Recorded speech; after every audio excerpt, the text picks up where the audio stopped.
시간이 되면 히브리서를 하려고 생각하고 있습니다. 본문 말씀 히브리서 1장 1절 2절입니다. 옛적의 선지자들을 통하여 여러 부분과 여러 모양으로 우리 조상들에게 말씀하신 하나님이 이 모든 날 마지막에는 아들을 통하여 우리에게 말씀하셨으니 이 아들을 만유의 상속자로 세우시고 또 그로 말미암아 모든 세계를 지으셨느니라. 지금 우리가 이제 목요일 날 레위기를 나가고 있는데 구약에선 레위기 또 신약에선 히브리서 이 두 개가 같은 짝이라고 보면 됩니다. 그래서 레위기와 함께 이 히브리서를 우리가 같이 교제를 하면 아주 되게 유익하겠다 이런 생각이 들어서 시작을 하는데 이 히브리서는 누가 썼냐면 바울이 썼죠. 바울이 썼는데 사도 바울이 그 히브리인들, 유대인들, 우리가 히브리라는 뜻이 뭐냐면 강을 건넜다는 뜻이잖아요.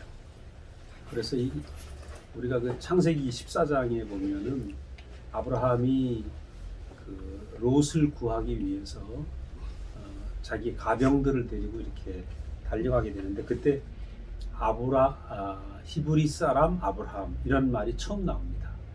그러니까 아브라함이 강을 건너서 가나안으로 갔잖아요. 갈대아 우르를 떠나서 강을 건너서 하나님이 이끄신 가나안 땅으로 들어갑니다. 그래서 강을 건넌 사람을 우리가 히브리 사람이다 이렇게 얘기하죠. 그래서 이제 그 강을 건넜다는 것은 세상으로부터 하나님 안으로 들어왔다. 다른 세계로 이주했다. 이제 그런 뜻이잖아요. 세상에 있던 사람이 하나님의 은혜로 말미암아 그 하나님 안으로 들어왔다. 바로 이제 그런 의미인데, 그 이스라엘 백성들은 아브라함 때부터 아브라함의 그 이스라엘 조상이 이제 아브라함이니까 아브라함 때부터 이스라엘 사람들은 그 강을 건넌 백성들이죠, 사실은. 강을 건넌 백성들인데 이들이 이제 예수의 복음을 듣게 된 거예요.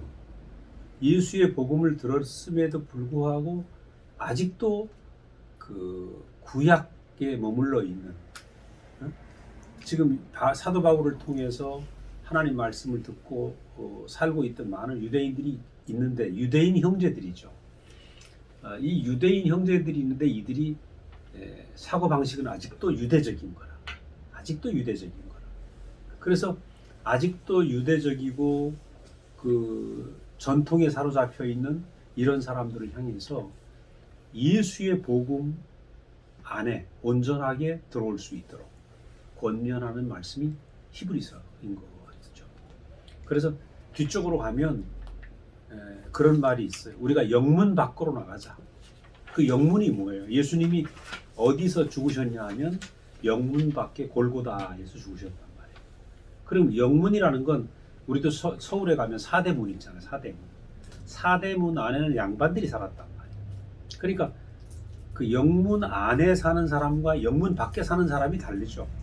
영문 밖에는 뭐 그 당시에 정말 천민들이 살았고 영문 안에는 성문 안에는 양민들이 산 것처럼 이 영문, 지금 예루살렘의 영문 안에 산다. 이거는 종교 지도자들이나 귀족들이나 유대인들 중에서 아주 철저한 그 뭔가 지위가 있는 사람들, 이런 사람들이 영문 안에 사람들. 이 안에는 유대교의 전통으로 가득한 것이죠.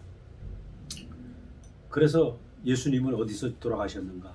영문 밖 십자가, 골고다에서 십자가에서 돌아가신, 이것을 이제 얘기를 하면서 히브리서를 쓰면서 사도 바울은 영문 밖으로 나가자. 영문 밖으로 나가자.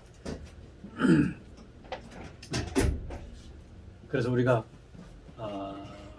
지금 우리가 예수를 안다는 것은 그 우리가 가지고 있는, 우리 안에 있는, 우리가 가지고 있는 영문이 있어요. 우리가 가지고 있는, 내가 알고 있는 지식, 내가 알고 있는 전통, 내가 알고 있는 관습에서 벗어나서 여기서 벗어나서 전혀 다른 세계로 옮겨지는 게 예수께로 가는 것이다.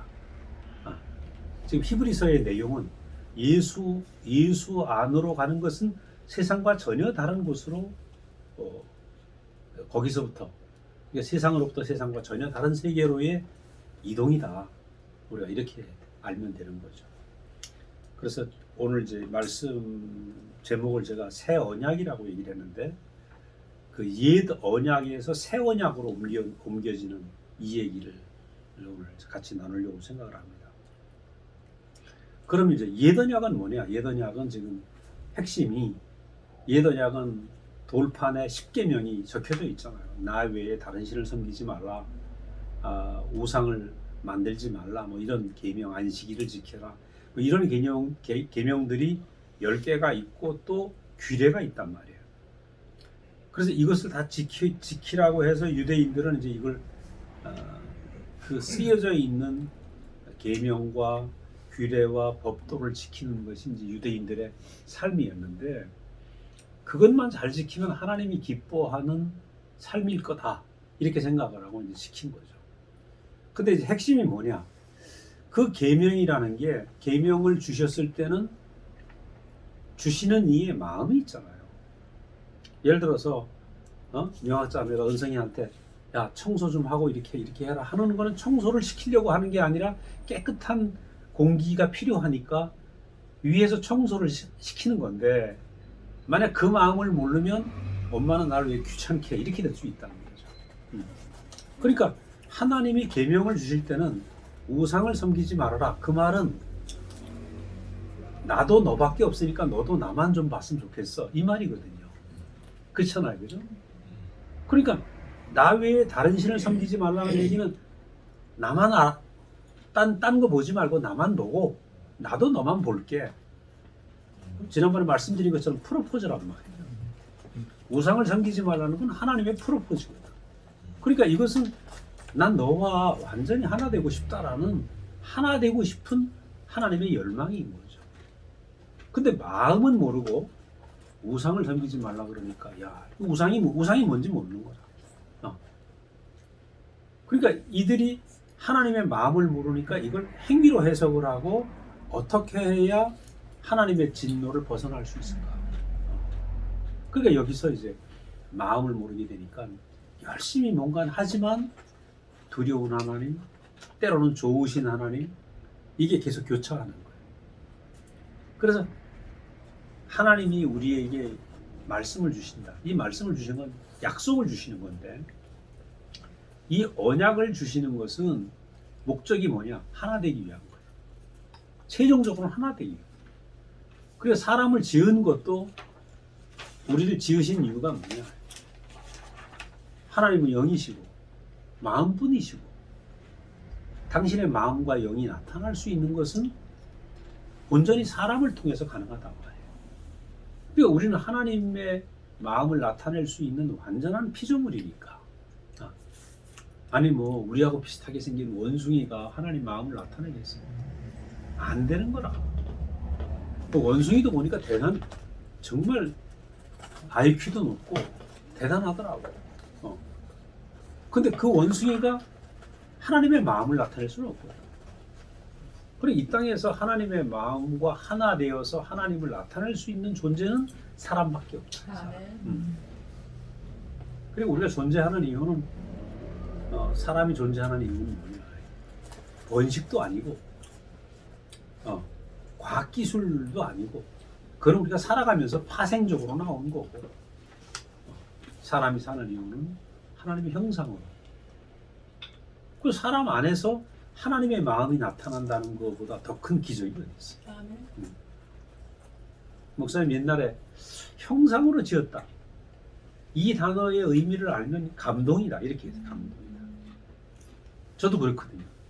내가 목사님 처음 만났을 때 감동하는 게 형상으로 지어진 나라는 존재가 너무 완벽하게 지었다는 거예요. 그럼 그 전까지는 사람이 완벽하다? 사람은 죄인이지 뭐가 완벽해. 사람이 완벽하다는 생각을 해본 적이 한 번도 없어. 나는 죄인이고 죽어서 천국 가서나 그때 뭐 변화된 몸으로 살겠지. 어제 그 누구하고 교제를 하다 보니까 그런 얘기를 하더라고요. 난 카톨릭을 잘 몰랐는데 카톨릭에 가면 성당 밑에 시신들이 많잖아. 어? 그 시신이 많은 이유가 있대. 왜냐하면 그들 신앙 안에서는 그 우리의 육체의 죽음은 죽음이 아니고 완전한 죽음은 예수님이 재림할 때 그때 이 그 뼈다구가 살이 붙어서 같이 재림을 한다 이렇게 생각을 한다는 거예요. 그래가지고 죽은 뼈를 잘 모시는 거예요. 성당 밑에 모셔가지고 그 종부 성사라고 이 신부들이 끊임없이 그 죽은 뼈와 죽은 사람들의 영혼을 위해서 맨날 기도를 한다. 천당 갈 때까지 잘 보존하도록. 그러니까 어떻게 하든지 성당 밑에 묻히는 게 그 사람들의 영혼이지. 그러니까 죽음을 그렇게 해석을 하고 있어. 그렇게. 그러니까 오로지 이 땅에서는 죄인으로 살다가 죽어서도 천당을 못 가고 예수가 재림할 때 천당을 간다 이 생각을 하고 있으니까 야, 이 사람이 이 땅에 살면서 그 천국을 누릴 수가 없는 거죠. 근데 저는 우리가 하나님의 완전한 형상으로 지어졌다 이 말씀을 딱 듣는 순간에 우리가 이 땅에 살고 있는데 온전한 하나님의 형상만 되면 사람으로서 그거보다 더 영광스러운 삶이 없잖아요. 그러니까 내가 목사님을 만나면서 너무 내가 놀라웠던 것이 사람이 저렇게 아름다울까? 사람이 저렇게 영광스러울까? 이걸 봤단 말이에요. 왜냐면 하나님을 나타내는 사람은 너무 아름답다. 그래서 그때 제게 사람의 아름다움에 잡혀서 내가 다른 게 안 보이는 거예요. 내가 뭐 내 계획과 내 노력과 이것이 중요한 것이 아니라 내가 먼저 사람부터 되자. 내가 참 사람이 되는 게 가장 중요하구나. 그렇게 알고 제가 이제 그때부터 목사님을 따라오게 된 거죠. 근데 지금 감사하는 거는 한 45년 넘었는데 진짜 사람으로 살게 되니까 이거보다 더 큰 복이 없죠. 그래서 나는 그 당시에 사람으로 사는 게 뭔지를 몰랐어요. 그러니까 예수를 알면 알수록 사람 되어가는 거지. 사람 되어가는 거. 그러니까 이제 지금 옛 언약을 다시 얘기를 하면 옛 언약은 뭐냐? 하나님 말씀은 저 돌판에 있고 법궤 안에 있고 나는 그걸 지켜야 되는 거야. 근데 바깥에 있는 법이 얼마나 지키기 어려운 법이거든요, 이게. 우리가 이제 교통 도덕도 마찬가지잖아. 내가 미국에 가서 우리 딸이 운전해보라 그러는데 제일 겁나는 게 법규를 모르겠는 거라. 우리는 지금은 달라졌지만 그 맨 갓길에서 우회전 하는 거는 옛날에는 그냥 차 없으면 우회전 됐잖아. 요즘 법규가 바뀌었대. 네, 요즘은 신호 다 끝날 때까지 돌면 안 되잖아. 네. 근데 미국은 사람이 있거나 없거나 벌써부터 신호가 안 떨어지면 도로면 안 되는 거라. 그러니까 그런 것. 그 다음에 스톱 사인 있으면 무조건 서야 되네. 아무도 없어도 한복판에서 아무도 없는 그 무인지경에서 옆에 스톱 사인만 있으면 딱 서갖고 3초. 하나, 둘, 셋 헤아린 다음에 출발해야 되거든. 또 뭐더라? 스쿨버스. 스쿨버스가 딱 쓰면 노란 스쿨버스가 쓰면 옆에 이제 스톱 사인이 딱 펴지는데 그거 펴지면 대통령 차도 그 옆에 못 지나가는 거예요. 모든 차가 그 뒤에 서 있어야 되는 거예요. 그러니까 철저하죠. 그 나 같은 경우에 이제 운전하려면 법규를 모르니까 제일 두려운 게 모른다는 겁니다. 그러니까 옛 언약이라는 게 이런 거죠. 옛 언약. 그래서 우리가 옛날에 안식일을 지킨다 그러면 안식일에 일하지 말라고 그러니까 어느 정도까지 일하지 말아야 되는가. 그래서 일요일 날 어떤 일까지 하지 말아야 되는가. 우리 이제 시골에서 농사를 지니까 우리 할아버지는 장로님인데 보면 오늘 일 안 하면 안 되는 게 있거든. 그럼 주일 마치고 또 일 나가셔. 그럼 우리 아버지는 이제 아니 아버지는 장로가 돼가지고 지금 밭에 나가면 어떡하냐 그러니까 괜찮아 이거 하나님도 다 이거 다 이해하셔. 우리 할아버지 나가시는 거라. 그럼 나는 어린 마음에 와, 우리 할아버지가 장모인데 안식일을 안 지키시네. 난 또 그러고 앉았는 거라. 어? 아멘. 이게 예언약이 예언약. 골치 아프죠. 그럼 새 언약은 뭐냐? 새 언약은 법이 밖에 있는 게 아니라 내 안에 새겨진다. 인격 안에 새겨져요. 그래서 우리 예레미야서에 보면 내 법을 저의 마음에 두고 저의 생각에 기록하겠다. 그러니까 이 말은 쉽게 하나님 마음이 내 마음이 된다 이 말이에요. 간단하게 얘기하면 내가 하나님 마음이 내 마음이 되면 어때요? 내가 하나님 마음이 내 안에서 사라지니까 나도 모르게 마음 흘러가는 대로 살아. 그러니까 이게 마음이 흘러간다는 얘기는 생리가 바뀐다는 거예요. 내가 내 눈으로 보던 눈이 다른 눈으로 바뀌어. 하나님 눈으로 바뀌고 하나님 생각으로 바뀌고 그죠? 하나님의 생리가 내 안에 생긴다는 거예요. 생리가 바뀌면 쉽지 뭐. 그렇잖아요. 생리가 바뀌면 엄마가 딸을 사랑하고 아들을 사랑하는 거는 생리적으로 사랑하는 거예요. 엄마의 생리로. 이건 법에 나와 있기 때문에 사랑하는 게 아닌 거라. 그러니까 신약은 뭐냐? 하나님의 마음과 성품이 내 안에 들어와서 내 생리가 되는 거지. 그걸 로마서에 보면 생명의 성령의 법이라고 얘기를 하고 있어요. 그건 내 생리가 되어서 나도 모르게 그렇게 사라져 가는 거지. 그러니까 얼마나 쉬워요. 근데 이걸 갖다가 이 하나님의 마음과 하나님의 생리를 모르면 어떤 일이 생기냐 하면 여전히 옛 언약에 살게 되는 거예요. 신약을 사는데 2022년에 살고 있는데 아직도 구약을 살게 된다는 거죠.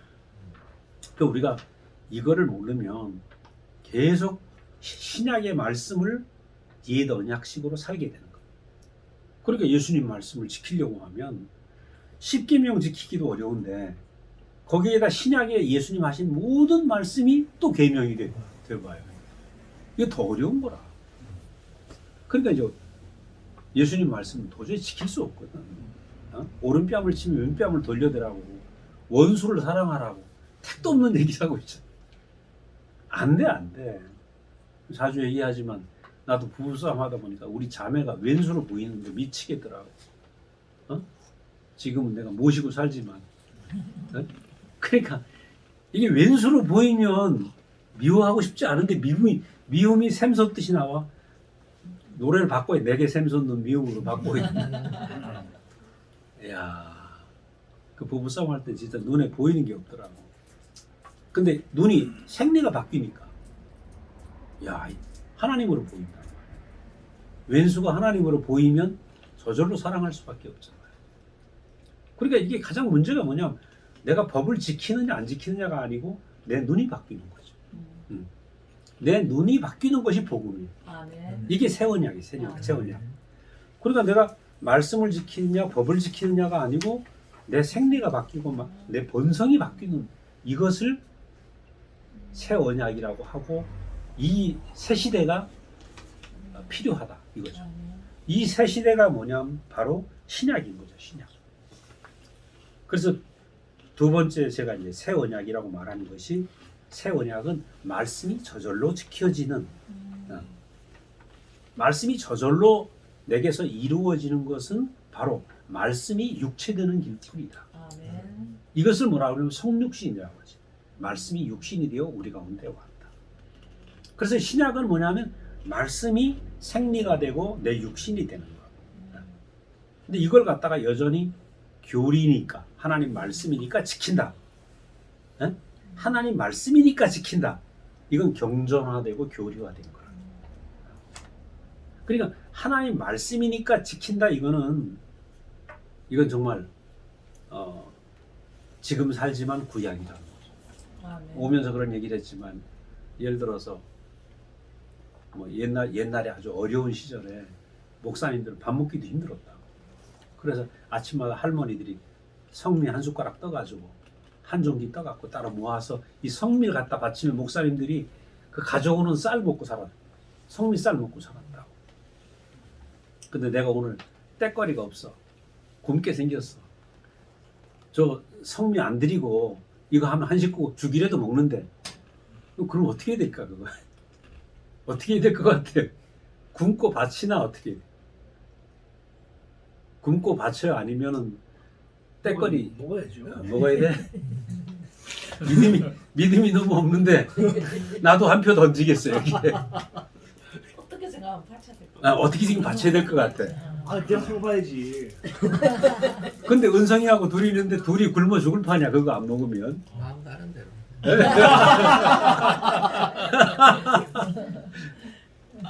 그 옛날 같으면 굶어 죽어도 바쳐야 돼. 같아요. 근데 하나님이 원하는 것은 하나님이 그 성미 잡수는 분도 아니고 우리가 먹고 우리가 오늘 더 건강해서 하나님을 표현하는 것이 그것이 하나님의 뜻이라고 난 생각이 돼요. 네. 그렇잖아요. 아멘. 네. 그러니까 이게 하나님 말씀을 경전으로 지켜버리면 이게 경전의 종이 돼버려요.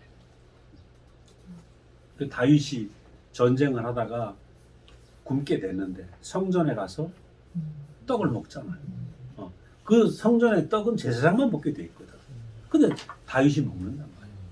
다른 사람이 먹으면 죽는데 지금 생사의 갈림길에 있는 다윗이 먹으니까 살아나는 거라. 그래서 하나님 마음을 아니까 먹을 수 있는 거지. 아멘. 그래서 결국은 하나님의 뜻은 뭐냐 하면 우리가 법을 지키느냐가 중요한 게 아니라 하나님의 마음과 내 마음이 하나 되는 거예요. 말씀이 육신이 되는 거예요. 이것을 다른 말로 성육신의 보편화라고 그러죠. 성육신의 보편화가 되는 것이 하나님의 뜻이고 결국 모든 인류가 말씀이 육신이 되는 것이 하나님의 뜻인 거죠. 근데 우리는 생각할 때 성육신은 예수님만 가능해 이렇게 배워왔잖아요. 근데 예수님만 하나님과 하나 되고 다른 사람 하나도 안 된다? 그러면 하나님의 실패 아니겠어요?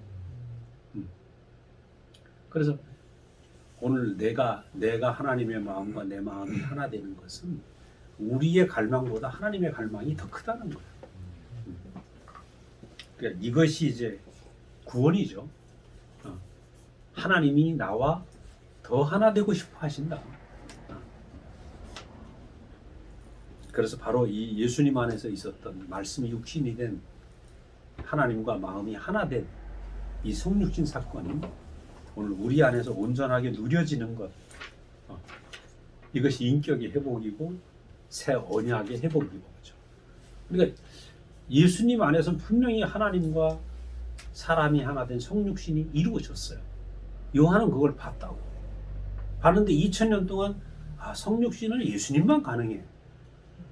그럼 모든 사람 안에서 성육신이 일어날 수 없는 거야. 이 성육신을 모르니까 어떻게 해야 돼요? 하나님과 하나 되는 걸 모르니까 어떻게 하면 예수님처럼 살 수 있을까 하고 흉내낸단 말이에요. 행위로 가버리는 거지. 그러니까 행위의 삶은 여전히 구약이라는 거죠. 그래서 우리가 이 성육신 사건이 너무 중요한데 이 성육신의 삶을 우리가 살아가게 되는 것. 그러니까 성육신이 바로 뭐냐? 새 언약이죠. 새 언약. 이 새 언약, 내가 하나님과 하나 되는, 마음이 하나 되는 이 성육신의 세계로 이끌기 위해서 제자 부르신 거죠. 그래서 제자들은 그물을 치다가 예수님을 만나기도 하고 여러 모양으로 예수님을 만나서 12명의 제자가 따라왔는데 이들이 따라와서 제일 먼저 만난 것은 수많은 기적이었어요. 기적을 베푸시는 예수님 속에서 얼마나 의기양양했겠어요.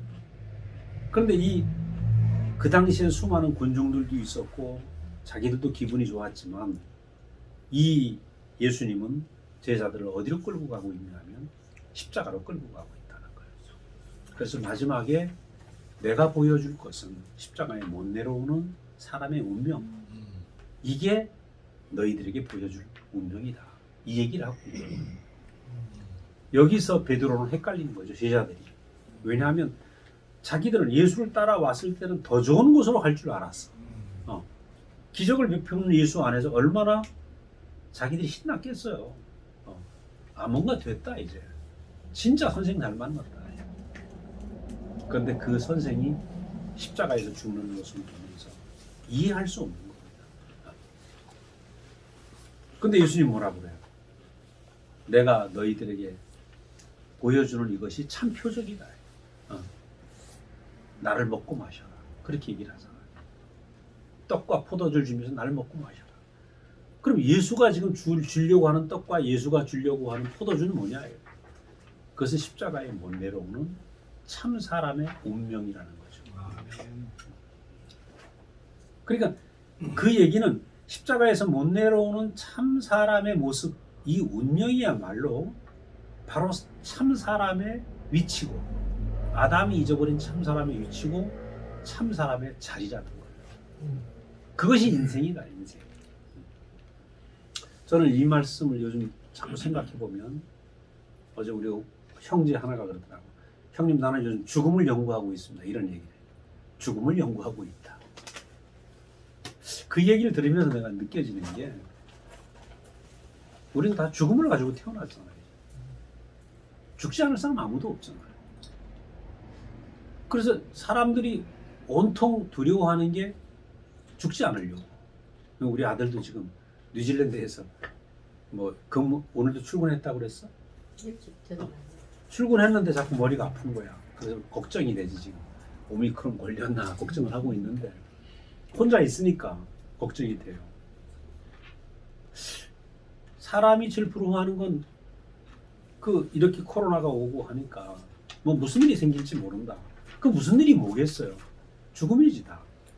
다 죽음이지. 그러니까 너무 연약하고 죽음이 제일 겁나는 것이 사람인데, 십자가에 못 내려오고 죽으신 예수의 그 죽음을 보면 저 양반도 별수 없네. 저 양반 별수 없네. 우리나 똑같네. 나나 똑같으니까 베드로는 도망간 거야. 나와 좀 달라야 되는데, 그죠? 근데 예수님은 그 베드로나 예수나 똑같은 별 볼 일 없는 그 죽음을 죽으시면서 이 죽음이야말로 하나님을 나타낼 수 있는 완전한 아들의 자리인 거예요. 아멘. 우리가 흙으로 지어졌다는 건, 이미 흙으로 지어진 재료를 가진 사람이라는 건, 그 흙이 뭐예요? 죽음을 상징하고 있는 거죠. 연약한 재료라는 거죠. 천사처럼 죽지 않는 영원한 재료가 아니고 죽음을 가진 재료. 근데 예수님은 이 싫어하는 죽음을 가지고, 연약한 자리를 가지고 하나님을 완전히 나타내는 참 형상이 되신 거죠. 그러니까 죽음을 갖고 비웃고 나는 왜 죽음 앞에서 두려워해야 되는가 하는 것이 사람의 연약한 운명인데, 이걸 가지고 하나님을 나타내는 아들의 자리를 선포한 것이 십자가란 말이에요. 그러니까 죽음을 가지고 승리한 이 삶. 저도 그렇더라고요. 사람에게 마지막에 있는 게 죽음인데, 마지막 남은 두려움이 죽음인데, 그렇구나. 한 번 죽는데, 내가 이 죽을 때까지 이 죽음을 가지고 하나님의 형상으로 하나님을 나타내는 아들의 운명을 가지고 산다면 여한이 없는 거죠. 여한이 없는. 그러면 내 이 죽음이 하나님 앞에 드려지는구나, 죽음이 쓰여지는구나 딱 생각하면 인생이 아주 단호해져, 심플해져 버려요. 죽는다고 생각을 해보라고. 아무것도 없잖아요, 그죠? 아무것도 없어. 근데 이 죽음을 통해서 내가 하나님이 나타난다. 내 죽음을 통해서 영광스러운 거죠. 그래서 제가 예수의 십자가에 못 내려온 운명을 계속 얘기하는 것이, 우리가 이 운명을 짊어지고 살게 되면 누구든지 자기 십자가를 지고 나를 쫓을 것이냐, 그렇게 얘기를 하신단 말이에요. 자기 십자가를 진다는 말이 뭐냐면 이 죽음을 짊어지고 산다는 거예요. 나는 죽을 운명인데, 이 운명이 내 운명인데 아버지 뜻대로 하옵소서 하는 이 운명을 내가 짊어지고 산다면, 내 인생에서 이런 일 저런 일이 있어도 문제가 안 되는 거예요. 내가 이기려고 애쓰는 게 아니고 그냥 그런 것들이 별 문제가 안 돼요. 불편할 수도 있고 힘들 수도 있고 어려울 수도 있지만 그것을 타 넘어간다는 거죠. 그래서 모든 사탄의 송사를 이길 수 있는 것이 죽음을 짊어지고 사는 사람한테는 당연히 재주가 없는 거예요. 아멘. 그리고 요즘 우리 교회에서 십자가에 못 내려오는 운명을 계속 얘기하는 것이 이것이 완전한 사람의 승리의 자예요. 사탄은 지금도 얘기하죠. 니는 육체잖아. 육체잖아. 근데 그 육체의 죽음을 뚫고 나오는 승리가 있다. 그러니까 이 승리를 보는 거죠. 그래서 저도 요즘 이게 딱 보이니까 너무 쉬워지는 거야. 인생이. 예수의 승리가 이거. 그래서 우리가 바로 이 자리에서 하나님과 우리가 완전히 하나 되는 성육신의 세계가 열리는 거죠. 그러니까 우리는 성육신이 뭐냐 하면 내가 타락했던 사람이 조금씩 변화되어 갖고 성스러운 행위를 하고 성스러운 행동을 하는 게 성육신인 줄 알았어. 우리가 귀화목이라는 말 있잖아. 귀화목. 그 강 속에 나무 뿌리가 있는데 강물이 흘러가면 귀소가 꽉 차가지고 나중에는 모양은 나무인데 귀소로 가득하다. 옛날엔 이게 성육신이라고 생각을 했다. 근데 개념이 좀 다른 것 같아. 그런 차원이 아니라 십자가에 못 내려오는 운명이 이것이 영광스러운 참 사람에게 주신 운명이다. 이렇게 딱 아는 순간에 하나님과 내가 완전히 하나다. 하나님의 마음을 아는 그 완전한 연합, 완전한 하나됨, 이게 성육신의 삶이죠. 그래서 성육신은 성화되는 것이 아니고 거룩한 모습으로 바뀌는 것이 아니라 마음과 마음이 하나 되는 거예요. 그래서 이 성육신의 세계가 오늘 바로 우리에게 새 언약의 시대고 새 시대라는 것이죠. 이것이 신약인 거죠. 근데 이제 문제는 이 성육신을 방해하는 게 있다는 거예요. 성육신을 방해하는 게 뭐냐? 바로 죄죠, 죄. 죄인데 뭐냐 하면 죄는 바로 위치 이탈 아닙니까? 사람의 자리를 이탈하는 것 같아요. 사람의 자리를 이탈하고. 선악과를 먹고 나면 하나님 같이 되려는 본성이 생겨요.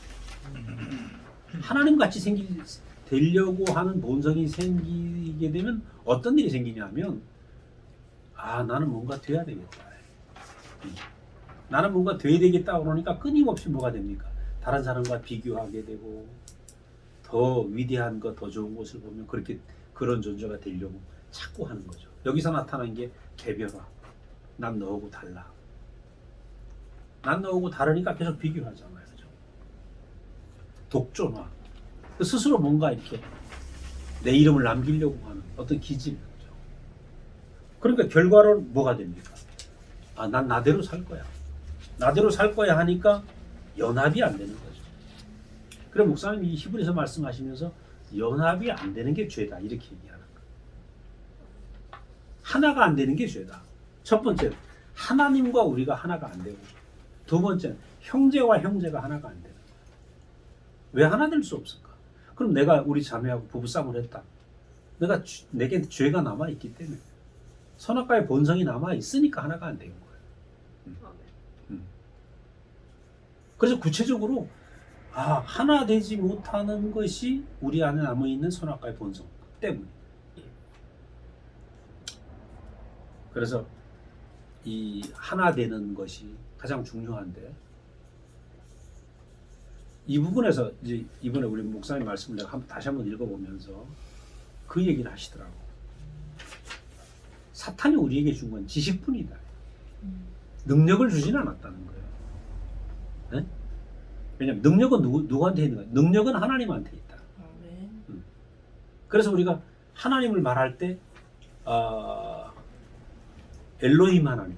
그 엘자라는 말이 전능자거든. 전능자. 엘로힘, 엘샤다이, 엘오람, 엘자를 써요. 그러니까 하나님 하면 능력이고 사탄이 우리에게 주는 지식이야. 그러면 신기하죠. 선악과를 먹고 눈이 밝아졌어. 다 알아. 하나님처럼. 근데 난 능력이 없어. 그럼 어떻게 돼요? 환장하지. 알긴 다 아는데 능력이 없어. 아, 저거 좋은 건 아는데 내 걸 만들 수가 없어. 그죠? 아, 저렇게 하면 된다. 아는데 능력이 없어. 그러니까 아주 이게 되게 재미난 표현이에요. 그럼 하나님은 어떤 능력을 주셨는가? 우리에게? 하나님은 우리에게 존재를 주셨다. 존재. 십자가에 못 내려오는 그 사람이라는 영광스러운 형상이라는 존재를 주셨다. 육체로 되어진 너무 보잘것없는 육체를 주셨는데 이 부담스럽고 별 볼 일 없는 육체가 하나님의 모든 충만을 나타낼 수 있는 완전한 재료라는 거예요. 하나님의 마음을 나타내고 하나님의 모든 하나님의 답답한 걸 다 속에 있는 걸 풀어줄 수 있는 것이 육체인 거죠. 우리가 예수님의 사역을 보세요. 가늠하다 현장에 잡힌 여자를 살리고 오죠. 가는 곳마다 하나님의 그 속 답답한 거를 다 풀어준 게 예수님의 삶 아니에요. 하나님의 감춰진 마음들이 예수 안에서 마음껏 다 표현되잖아요. 나는 우리 목사님 보면서 그걸 느낍니다. 저 연약한 육체를 가지고 어떻게 저렇게 하나님의 마음이 표현되는가. 우리가 그렇게 산 증인이죠. 그래서 저는 육체는 너무 아름답다라고밖에 말할 수 없어요. 우리는 이 육체가 아무것도 아닌 것 같지만 이 육체가 하나님을 나타내기 완벽하다는 거예요. 때로는 돈도 못 벌 수도 있어. 때로는 능력이 없을 수도 있어요. 지식이 부족할 수도 있어. 근데 하나님의 마음을 나타내는 완벽하다. 우리가 살아보면 근데 이게 너무 재밌는 거예요. 내가 미국에 갈 때마다 이제 미국 입국 수속을 하잖아. 그럼 반드시 정명숙이가 내 앞에 있어야 돼. 나보다 영어 잘하니까. 난 묻혀서 가는 거지. 우리 자매가, 그죠? 왜냐하면 그런 능력의 세계에선 우리 자매가 나보다 나으니까. 그럼 난 영어를 자매보다 못하잖아. 처음엔 좀 자존심 상하기도 하더라고. 근데 요즘 편안하게 즐기고 있어. 왜냐하면 내가 능력으로 사는 사람이 아니니까. 능력이 있으면 얼마나 좋겠어. 근데 내 맘대로 됩니까? 영어 공부 좀 해보려고 하니까 할 게 너무 많아서 요즘 시간이 없네. 그러니까 우리가 온 세상 능력을 다 가질 수도 없어요. 근데 하나님이 우리에게 모든 사람에게 준 게 뭐냐? 하나님을 표현하기에는 완벽하다는 거예요. 야, 이게 구원이죠. 이게. 그래서 우리가 흙으로 지어진 사람이라는 존재가 하나님이 주신 참 능력이다. 그게 정말 능력이다. 근데 천사의 양식을 먹고 지식만 밝아지면 이게 지옥이다. 하나님이 육체를 주신 그 육체 안에 있는 참 능력은 잊어버리고 지식만 알고 있으니까 이게 인생이 힘든 거예요. 그래서 말씀을 지식으로 받으면 저주인 거죠, 저주. 그럼 문제는 뭐냐? 이 지식으로 살으려고 하는 이 사람이 선악과로 살으려고 하는 이 본성을 가진 사람에게 대책은 없는가? 대책은 다른 생명으로 바뀌어지는 것이다. 오늘 우리 주제가 이제 새 언약인데 다른 새 생명이 들어와야 되고 내 옛 생명은 죽어야 되는 거죠. 그럼 내 옛 생명을 어떻게 죽이는가? 내가 죽일 수 있는가? 죽일 수 없다는 거예요. 새 생명이 와야 죽지. 그렇죠? 옛날에 우리 새 생명도 안 왔는데 내가 죽으려고 애를 썼어. 내가 죽으려고 애쓰는 건 자살이죠, 자살. 수많은 사람들이 죽여달라고 하나님 앞에 기도한단 말이에요. 그 자살이 아니고 새 생명이 와서 나를 덮는 거죠. 덮어버리는 거예요. 우리가 이제 가인이 아벨을 죽였어요. 형 가인이 동생 아벨을 죽였는데 하나님의 대책은 뭐냐? 바로 셋이라는 새로운 아들을 주는 거죠. 셋이라는 아들을 하나님 선물로 주십니다. 바로 이게 이제 하나님 방법인 거예요. 아벨이 죽었는데 새 생명을 준다는 거죠. 우리가 그러면 가인은 동생을 죽여갖고 악을 대표하는데 악은 어떤 벌을 받아요? 계속 사람을 죽이는 벌을 받아요. 사람을 죽인다는 건 계속 내 안에 증오가 들끓는 거예요. 그러니까 선악과를 먹으면 내 안에 증오가 항상 남아있어. 이상해.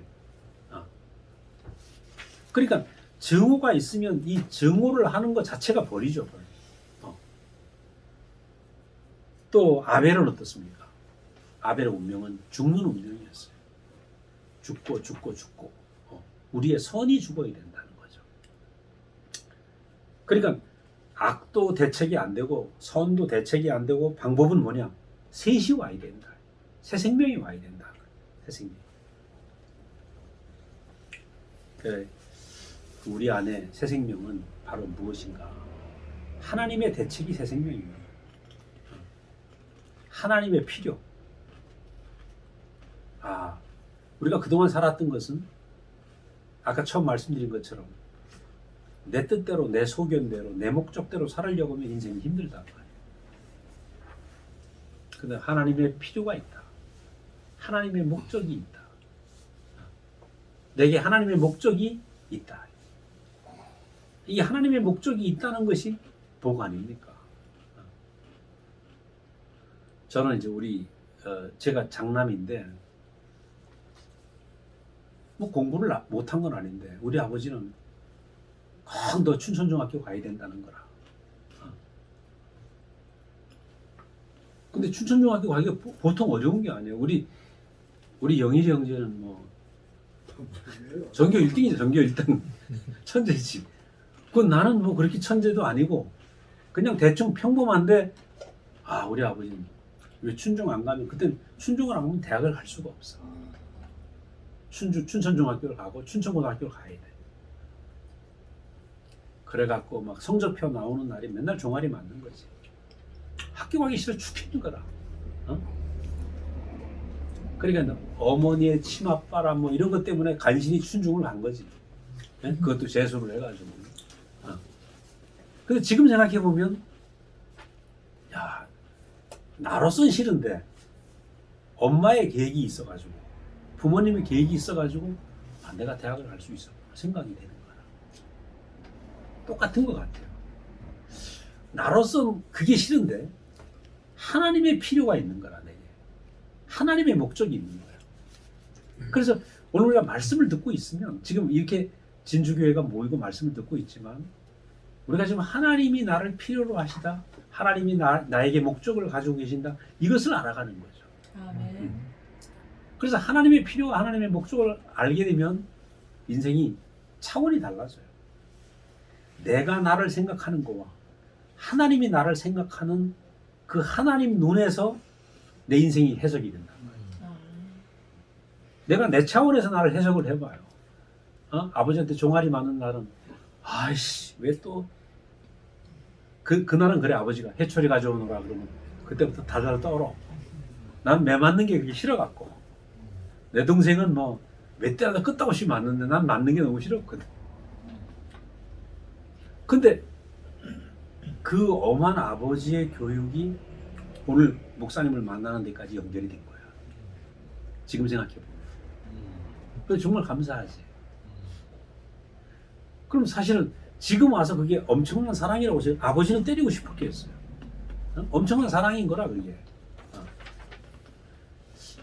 근데 하나님의 계획과 하나님의 필요는 더 크고 더 놀랍죠, 사실은. 그래서 오늘 우리 안에 하나님이 내게 주신 계획과 하나님의 필요를 인식해 가는 것, 이게 복음이에요.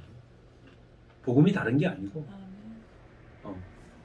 우리 예수를 믿으면서 하나님 내 필요 채워주세요라고 했잖아. 근데 그럴 때는 너무 배고팠어요. 근데 하나님의 필요가 최종적으로 뭡니까? 우리에게서 하나님이 뭘 필요로 하세요? 우리에게서 하나님이 거두시려고 하는 마지막 필요는 그리스도예요. 내가 그리스도 되는 것. 이은성이가 온전히 그리스도 열매로 딱 추수되는 것. 대박이죠. 내가 예수로 나타나는 것이 하나님의 목표야. 그냥 흙으로 왔다가 죽을 사람이 내가 예수가 되어서 나타나는 거야. 이게 복음이거든요. 이거보다 큰 대박이 어디 있어? 네? 그냥 흙으로 왔다 흙으로 가는 인생 안에서 그리스도의 인격이 막 우수수 쏟아진다. 아유, 영광스러웠죠. 난 목사님을 통해서 보고 있거든. 우리 영일이 형제 왔으니 영일이 형제가 진짜 천재거든. 맞나? 천재 맞나? 천재. 내가 봤을 때 천재예요. 의학에 대한 것도 얘기를 하면 꽤 떨어져 있어. 근데 만약에 그것만 보면은 나는 의사로만 존경할 거야. 근데 영일이 형제 안에 뭐가 있어? 하나님 안에 앞에 있는 엎드려져 있는 한 인격이 보이거든. 그리스도의 인격. 그러니까 동생이지만 내게 너무 귀한 거야. 그리고 사람이 뭐 어떤 사람은 천재일 수 있고 어떤 사람은 나처럼 영어를 못하는 사람일 수 있고 여러 가지 사람들이 다 있겠죠. 근데 천하의 모든 사람이 그리스도를 향하여 지어졌다는 거예요. 우리 모두가. 그래서 이 말씀을 들으면 그리스도가 주렁주렁 추수가 된다는 거죠. 우리 안에서. 이게 복음이지. 이게 하나님의 필요예요. 그리고 우리가 살면서 저 인간은 왜 이래, 저 사람은 왜 이래, 이것이 아니고 저 사람이 그리스도를 열매 맺기 위해서 저런 과정이 있구나. 이렇게 알면 그 모든 과정이 소중하죠. 대박이지. 요즘은 우리가 싸울 일이 별로 없죠. 왜? 그리스도를 열매 맺고 있는 이 삶을 정확하게 아니까. 하나님의 필요, 하나님의 내게 두신 목적을 정확히 아는 것. 이게 너무 중요하다. 그래서 바로 여기서 우리가 새 사람, 새 언약의 삶을 살게 되는 거죠. 마지막으로 이 새 언약은 어떻게 열매가 나타나나? 바로 아들이 되는 것이 새 언약이에요. 신약의 열매는 뭐냐? 아들 되는 거예요. 아들이 뭐예요? 아버지와 내가 한 생명이죠. DNA가 같은 거야. 유전자가 같아, 유전자가. 그죠? 근데 이제 구약의 옛언약 안에서는 옛언약의 문제는 뭐냐면 수많은 양을 드렸지만 대신 드리는 거야. 그죠? 대신 드렸어. 대신 드리니까 내 죄는 잠깐은 없어지는데 또 죄를 짓는단 말이에요. 그래서 예수님이 이 땅에 오신 것은 대신 드리는 것이 아니라 내가 죽어야 되는 것이다. 그걸 보여준 거죠. 그럼 대신 드린다는 생각 안에서는 대속이라는 교리가 끝나지 않아. 나를 대신해 죽으셨다. 이게 끝나지 않아요. 근데 저는 이제 우리 목사님 만나면서 그 대신 죽으신 것도 놀랍지만 그 예수의 운명 안에서 내가 죽어야 되는구나. 그걸 봐야 되는 거죠. 십자가에 못 내려오는 운명을 보면서 저게 내 운명이로구나. 이렇게 보여야 되는 거예요. 그럼 이게 말이야 대속에서 구속으로 옮겨지는 거예요. 그러니까 우리가 2000년 동안에 예수님 돌아가시고 나서 예수님이 나를 위해 대속했다 이렇게만 알았다는 거예요. 그럼 대속하게 되면 구약이 끝나질 않아. 2020년이라도 3000년이라도 구약이 끝나질 않아요. 예수님이 죽으신 것은 내 운명을 보이신 거구나. 내 운명. 저게 내 운명이구나. 구체적으로 그 내 운명, 내가 똑같이 십자가에 못 박혀 죽는 게 아니라 십자가에 못 내려오는 운명이 사람의 운명이고 내 운명으로 보여지게 될 때 우리가 예수와 같은 생명이 되고 같은 운명이 되고 이 같은 생명이 되는 게 뭐냐?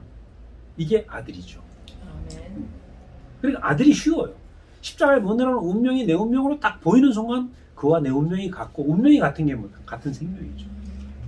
이 같은 생명이 되면 바로 아들이 되고 그것이 결혼이고 배필이 되는 거예요. 그래서 우리는 여기서 딱 두 가지를 하나를 기억할 게 뭐냐면 이 세상의 생명은 두 가지다. 아담의 생명, 예수의 생명, 그리스도의 생명 거죠. 그러니까 내가 그리스도의 생명으로 완전히 접붙이는 길은 예수의 십자가를 보면서 저게 내 운명이다 이렇게 보이는 거예요.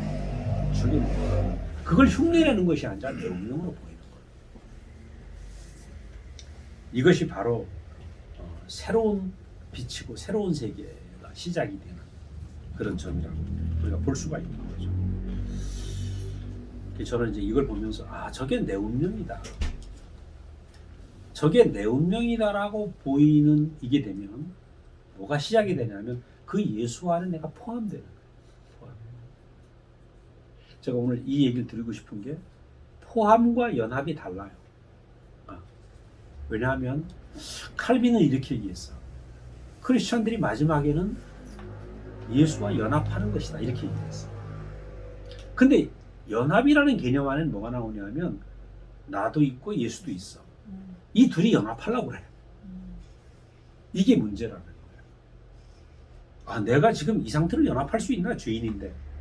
그래서 어떻게 하면 나를 바꿔서 예수와 비슷해져야 연합되는 거 아닐까? 이 생각을 하는 거예요. 이게 종교적인 개념이에요. 종교적인. 근데 나는 이번 주간에 내가 지나면서 포함이라는 단어가 새롭게 깊이 다가오는 거야. 이현래 목사님이 바울은 연합이라고 표현했어요. 예수와 함께 죽고 예수와 함께 산다. 이 얘기를 했는데 함께라는 말을 우리 언어로 포함이라는 말로 해석을 하신 거예요. 포함. 포함은 뭐예요? 포함은 그 예수의 운명을 보면서 저게 내 운명이다 라고 하면 예수 안에 포함되는 거예요. 포함되면 하나죠. 하나. 예를 들어서 올챙이가 있는데 올챙이가 날짜가 지나서 다리가 쑥 나왔어. 앞다리, 뒷다리가 나와서 육지로 점프를 하게 됐어요. 그럼 그 다음 올챙이는 어때요? 따라서 할 거 아니야. 자, 배추 흰나비 애벌레가 있었는데 어느 날 그 집을 깨고 이놈이 날개가 생겨서 날아가기 시작했어. 그럼 그 뒤에 놈들도 다 될 거 아니에요. 그 한 놈이 그렇게 되면 뒤에 다 포함되는 거죠. 그 생명 안에 있으면. 그러니까 포함이라는 건 뭐냐면 나는 저 운명 안에서 내가 그 포함되어서 내가 그 운명으로 내가 살아가는 것. 그러니까 연합이라는 개념은 내 개체가 있고 저 개체와 합치려고 애쓰는 거고 포함은 그 앞에 그냥 내가 함께 있는 것이죠.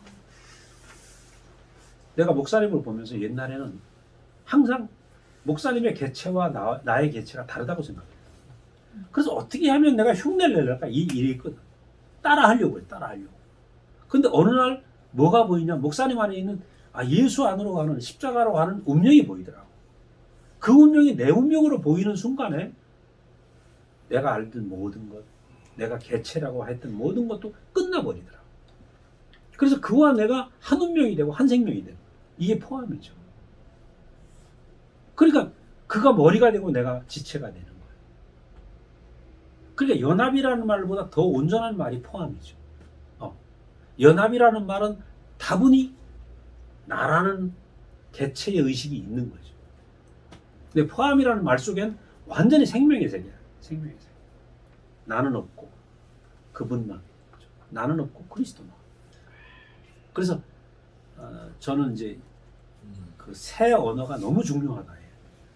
왜냐면 생명이 자라면 새 언어가 자꾸 생겨요. 우리 아이들이 키워보면 제가 언제 저런 말을 하지? 새 언어를 쓴단 말이야. 그런 걸 놀래잖아. 그죠? 몰랐던 언어를 새로 표현하네. 그것처럼 우리가 예수의 생명 안에 살다 보면 새로운 언어가 자꾸 나타나요. 그래서 바울은 함께라고 표현을 했고 오늘 켈빈은 연합이라고 표현을 했고 목사님은 포함이라는 말을 표현을 했는데 지금 와서 보니까 이 포함이라는 말이 생명의 현상, 생명의 연합을 가장 완전하게 표현한 몸과 머리의 관계입니다. 몸과 머리의 관계. 그래서 우리가 십자가에 못 내려오는 예수의 운명을 내가 딱 내 운명으로 보이는 순간 나는 예수 안에 포함돼요. 그가 나의 머리가 되고 나는 몸이 돼요. 그러니까 하나가 되니까 내가 의식으로 예수의 계명을 따를 필요가 없죠. 나도 모르게 내 생리가 되어서 내가 그렇게 살아가는 거예요. 이게 뭐냐? 새 언약이죠. 이게 아들된 삶인 거죠. 이게 생명의 유기적인 연합이라고 할 수 있는 거예요. 그래서 저는 생각할 때 우리가 정말 놀라운 새 언약 안에 살고 있어요. 놀라운 새 언약. 어떻게 그와 내가 한 운명 안에서 한 생명으로 한 아들로 살아가고 있는가. 대박이죠, 대박. 그래서 이전에 가졌던 모든 나의 의식, 배웠던 종교적인 어떤 교리들, 이런 것들은 그 선악과 안에서 익숙해졌던 모든 것까지도 이게 다 옛 언약에 속한 거예요. 그래서 사도 바울은 우리가 이 모든 것을 놔두고 영문 밖으로 나가자. 영문 밖으로. 어디로 가자면 십자가 안으로 가자. 십자가 안으로. 그래서 이것이 바로 새 언약의 시대다. 새 언약의 시대. 이것이 신약이다. 그래서 하여튼 우리를, 저도 대표적으로 옛 언약에 매였던 사람인데 어떻게 하나님이 나를 이렇게 놀라운 은혜로 인도하셔서 이 언약 안에 살게 하셨는지 너무 감사하고, 또 우리 진주 형제들도 새 언약, 이 아들의 시대, 그죠? 예수의 운명이 내 운명이 되는 이 새 언약 안에서 우리가 살고 있다는 것이 보통 은혜가 아닌 것 같아요. 그래서 이런 놀라운 은혜 안에 우리를 살게 하신 주님을 찬양합니다. 잠깐 기도하겠습니다. 사랑하는 주님 감사합니다. 우리가 참 아담의 생명 안에서 선악과에 깊이 속아서 내가 무엇이 되려고 하고 사방을 두리번거리면서 계속 찾아 헤매고 살았었는데, 오늘 주님이 우리에게 이 새 언약의 새 소식, 십자가에 못 내려오는 예수의 운명을 우리의 운명으로 보이게 하신 것을 감사합니다. 우리 안에서 시작하신 이 새 언약의 삶이 우리 안에서 온전하게 사라져서 많은 사람들에게 이 새 언약의 복음을 전할 수 있는 아름다운 삶이 될 수 있도록 인도하여 주시옵소서. 그동안 주님 진주교회 형제들을 지켜주시고 더 우리를 그리스도 안에 더 전진하게 붙잡아 주신 것을 감사합니다. 오늘 이렇게 우리가 주님을 나누고 감사할 수 있는 시간을 주신 것을 감사하고 예수님 이름으로 기도드렸습니다. 아멘. 아멘.